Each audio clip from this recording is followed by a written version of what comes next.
Hi everyone! In this video I'm showing which techniques I use to draw from a reference photo. I start by drawing some guidelines on my reference photo. You can see that the lines from the chin to the nose, from the nose to the eyebrows, and the eyebrows to the hairline are 3 equal spaces.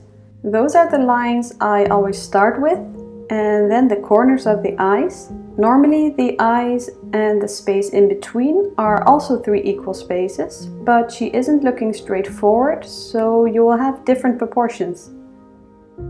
If you don't have an iPad, you can also print the reference photo out and draw the guidelines with your pencil. It's easier if you make sure that your reference photo is the same size as your drawing paper. Once I have the guidelines, I draw them onto my drawing paper, and then I start drawing the face features by looking back and forth. I always start with the eyes and then go from there. Because of the guidelines, you will be able to draw the sketch easier and get accurate proportions. You can measure whenever you need to. I just use my pencil, but if you want to be more accurate, you can use a ruler.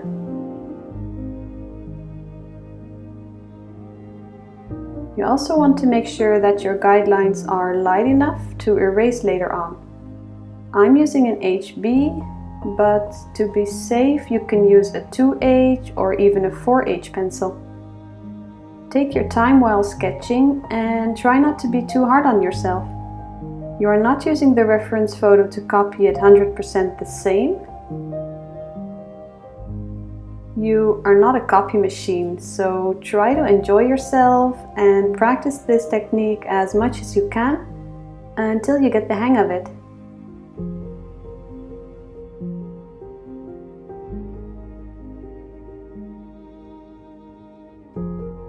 Once you are happy with your sketch, you can erase the guidelines and start with shading. If you want to see the narrated real-time version of this video, where you see the process step by step, you can join me on Patreon. There is a link under this video, or you can go to patreon.com/Emmy Kalia. For this portrait, I'm going to use graphite pencils and black pencils for the darkest values. You can find a full material list under the video as well. Now when I start shading, I also start with the eyes, and I build up the layers gradually, starting with the 4B, then the 6B, then the 8B, and to add the darkest values, like the darker shadows and the iris and pupil, for that I use the black pencils.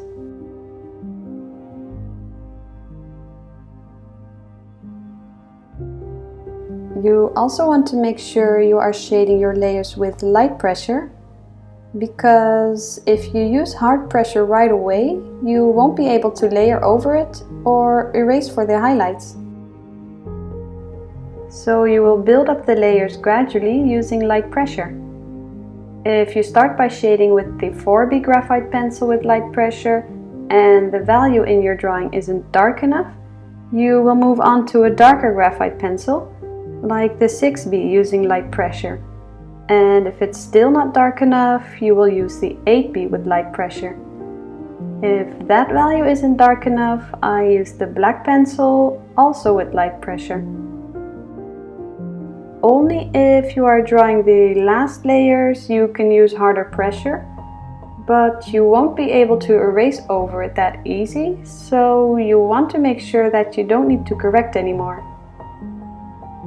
After moving on to the next eye, I still go back sometimes to add more detail or maybe correct if I need to. I always finish the eyes first and then I move on to the nose. Even when I almost finish the whole portrait, I still look back and see if the shading on the eyes or maybe nose have the right value, or if the proportions are still correct. So I don't finish them completely and move on. Even though they look complete, you might still need some correcting to do or adding some more value. The eyes look dark now, but once you have shaded the rest of the face, you will see that you might need to add some more shadow. When you are drawing from a reference photo, you also want to pay attention to the highlights and shadows. So try to tell from which side the light is coming from. For this portrait, the light is coming from the left. Now you know that the face will be lighter on this side and darker and more shadows on the other side. The highlights and shadows is what will make your drawing look round and 3D.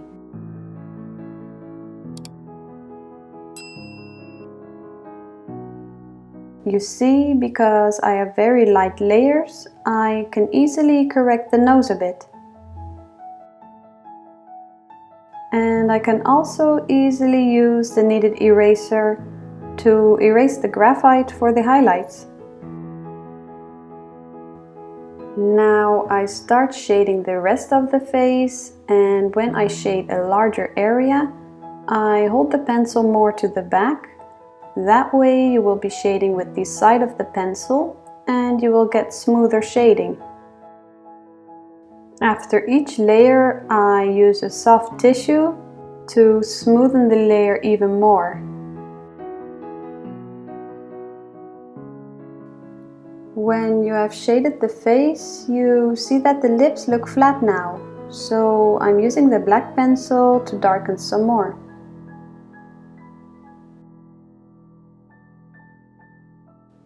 If you are a beginner and you want to start drawing your first portrait, I would advise you to draw the face features first.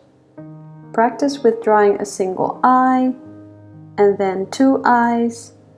Then practice with drawing noses from different angles, and the mouth.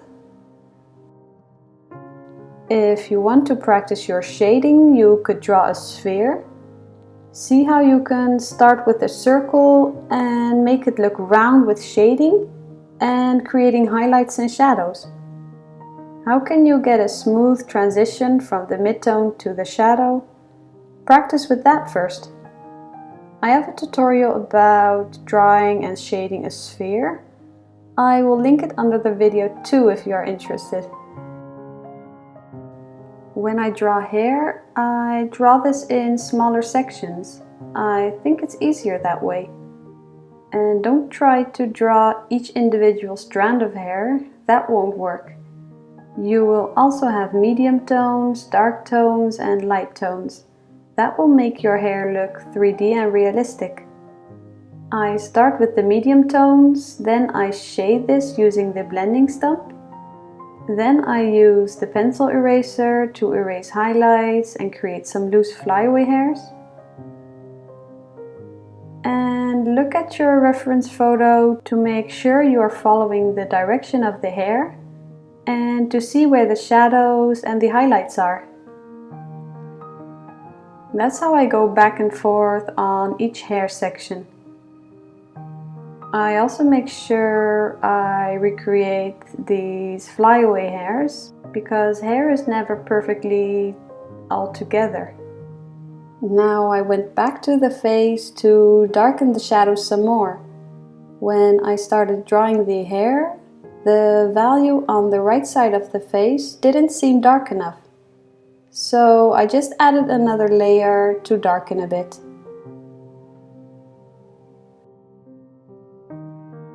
And then I draw the rest of the hair and the portrait is finished. I really hope you were able to learn something. If you have any questions, just leave a comment under the video and please like the video if you enjoyed it. Also, don't forget to subscribe so you won't miss the next video. Thank you so much for watching and I'll see you the next time. Bye!